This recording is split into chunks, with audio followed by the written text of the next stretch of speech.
orang tua yang hebat saat pembelajaran via daring. Dalam rangka penanganan COVID-19 atau COVID-19, pemerintah Indonesia menerapkan peraturan PSBB atau pembatasan sosial berskala besar. Hal ini dilakukan dengan harapan virus tidak menyebar lebih luas dan upaya penyembuhan dapat berjalan secara maksimal.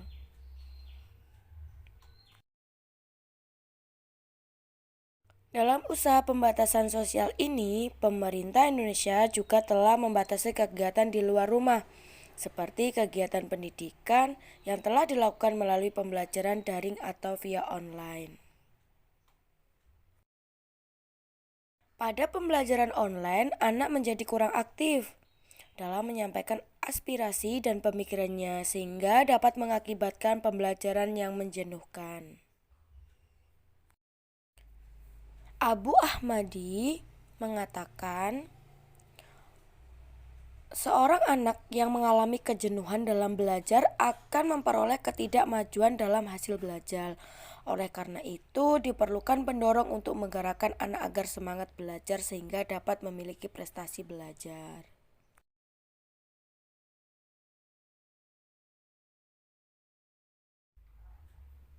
Salah satu contoh motivasi yang berasal dari luar diri anak adalah orang tua. Apalagi saat pandemi COVID-19 seperti ini. Saat ini di mana aktivitas anak banyak dilakukan di dalam rumah. Maka dari itu, peran orang tua sebagai orang yang dekat dengan anak dinilai sangat penting, terutama dalam memotivasi belajar anak.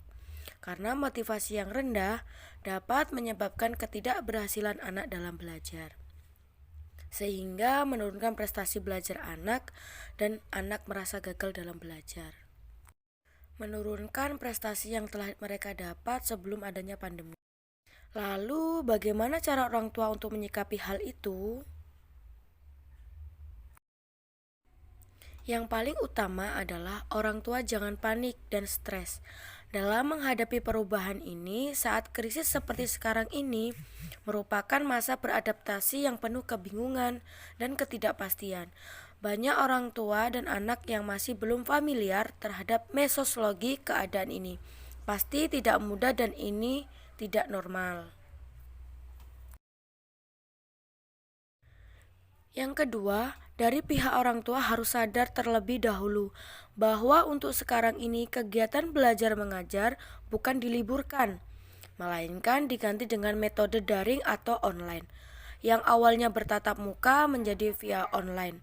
Setelah itu, barulah orang tua secara berkala menyadarkan kepada anak bahwa mereka masih berkewajiban untuk tetap belajar di rumah.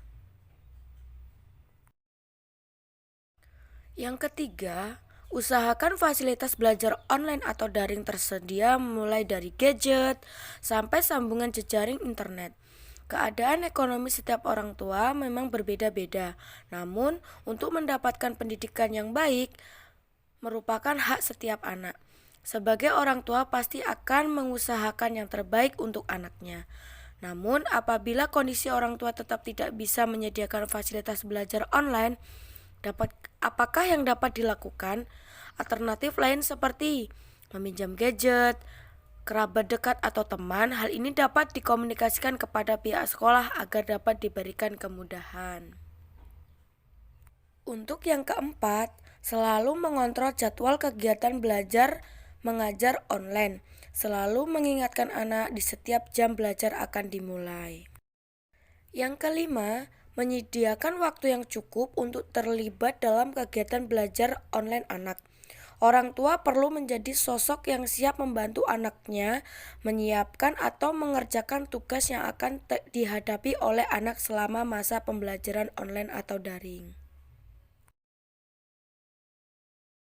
Untuk yang keenam, saat pembelajaran online telah selesai, setiap harinya selingi dengan kegiatan lain agar anak tidak bosan.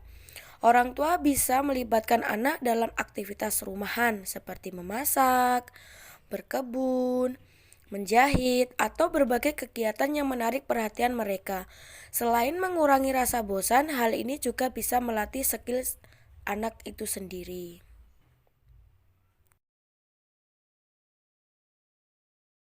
Untuk yang terakhir, yang ketujuh, berikan penghargaan saat anak telah menyelesaikan tugasnya. Penghargaan kecil bisa menarik mereka untuk tetap menekuni aktivitasnya di saat pandemi seperti ini. Tapi gunakanlah penghargaan ini secara hati-hati. Pertama-tama, berikanlah hadiah yang sebanding dengan usaha mereka atau si anak tersebut. Setelah itu, anak sudah bisa berusaha ganti kata-kata penghargaan menjadi kata pujian.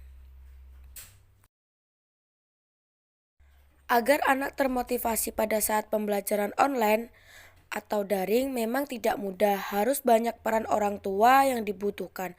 Namun, Menteri Pendidikan dan Kebudayaan Indonesia, Nadiem Makarim dalam kompas.com bahwa ini adalah kesempatan emas bagi orang tua untuk lebih mengenal minat dan bakat anaknya, agar kelak orang tua lebih tepat dalam merencanakan masa depan si anak.